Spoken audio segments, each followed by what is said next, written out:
Pak, lihat kelakuan si pengangguran berat ini, kawan-kawan. Perhatikan. Nah, dia nyindir pemerintah, katanya bagi-bagi jabatan karena koneksi, bukan karena kompetensi, bukan karena prestasi. Akhirnya negara tidak bekerja untuk kepentingan publik, tapi negara bekerja untuk kepentingan koneksi-koneksi yang ada. Karena hari ini kita menyaksikan banyak kebijakan dibuat yang kita tidak tahu prosesnya. Kita tidak tahu prosesnya. Tahu-tahu muncul sebagai kebijakan. Dan ini PR yang mendasar penting. Yang ketiga yang ingin saya sampaikan di sini adalah kembalikan meritokrasi di dalam pemerintahan dan kehidupan bernegara. Posisi diberikan pada yang berprestasi, bukan diberikan karena koneksi.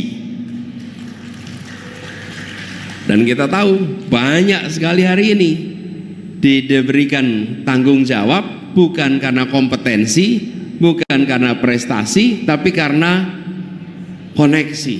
Kapan negeri ini maju kalau tugas-tugas publik diberikan kepada orang-orang yang kompetensinya tidak nyambung, apalagi kompetensinya di bawah standar, diiringi dengan koneksi yang kuat. Akhirnya negara tidak bekerja untuk kepentingan publik, tapi negara bekerja untuk kepentingan koneksi-koneksi yang ada.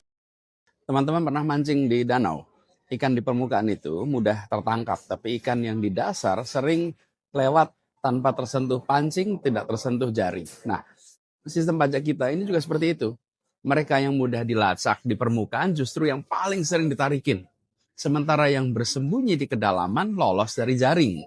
Nah, ini udah saatnya kita mengubah strategi. Jangan hanya memancing di permukaan yang sudah mudah diambil, tapi menyelam lebih dalam. Mengapa yang mudah selalu jadi sasaran? Jadi gini, sistem pajak kita ini memang dirancang untuk mudah melacak mereka yang tertib. Pegawai dengan slip gaji, UMKM dengan pembukuan rapi, pekerja lepas yang rajin laporkan penghasilan. Mereka ini seperti ikan di permukaan, terlihat jelas, mudah dijangkau.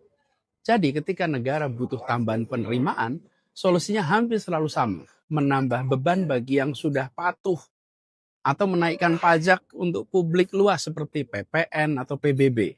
Padahal beban ini justru yang paling mencekik kelas menengah ke bawah. Jadi keluhan ini sangat wajar. Tidak heran jika yang patuh justru sering bertanya, sudah tertib kok malah diperas terus. Gaji yang dipotong rutin, belanja yang dikenai PPN, bayar PBB naik. Sementara yang bersembunyi di kedalaman tetap aman-aman saja. Menaikkan PPN atau PBB saat kebocoran masih besar, masih menganga adalah prioritas yang keliru. Yang rugi siapa? Ya rakyat biasa seperti kita-kita semua. Ini sudah saatnya menyelam ke dasar. Nah, di kedalaman ada ikan-ikan besar yang lolos. Mereka yang sengaja menyembunyikan transaksi, memanipulasi faktur, memindahkan keuntungan ke negara lain. Itu semua dikerjakan untuk menghindari pajak. Nah, secara global, praktek seperti ini menggerus ratusan miliar dolar penerimaan setiap tahunnya. Lubang sebenarnya itu ada di sana. Bukan di slip gaji, bukan di struk belanja kita-kita semua. Apa yang bisa dilakukan? Ada 3 langkah yang masuk akal. Pertama, permudah yang patuh, persulit yang nakal. Bukan malah menambah beban bagi yang sudah tertib. Yang kedua, maksimalkan kerjasama internasional untuk melacak transaksi lintas negara yang selama ini sulit dijangkau. Yang ketiga, perbaiki sistem deteksi supaya yang sembunyi di kedalaman bisa terjadi. Jadi rumusnya sederhana, tutup kebocoran dulu, baru bicara penambahan beban. Lalu penguatan pengawasan itu jauh lebih efektif daripada sekedar menaikkan tarif. Dan hasilnya bisa langsung kita rasakan lewat pelayanan publik yang lebih baik. Ketika yang patuh terlindungi dan yang nakal ditertibkan, maka kita bisa mengatakan bahwa pajak kita berkeadilan. Kita ingat pernah ada pembangunan kereta api cepat dari Jakarta ke Bandung. Yang menanggung adalah rakyat dari Sabang sampai Merauke yang merasakan negara tidak boleh sibuk mengejar seremoni dan proyek-proyek yang berbiaya besar, tapi manfaatnya belum tentu dirasakan oleh rakyat. Apalagi kalau menimbulkan beban hutang yang harus ditanggung oleh seluruh rakyat, padahal manfaat proyeknya hanya dirasakan oleh sebagian kecil. Kita ingat pernah ada pembangunan kereta api cepat dari Jakarta ke Bandung. Yang menanggung adalah rakyat dari Sabang sampai Merauke. Yang merasakan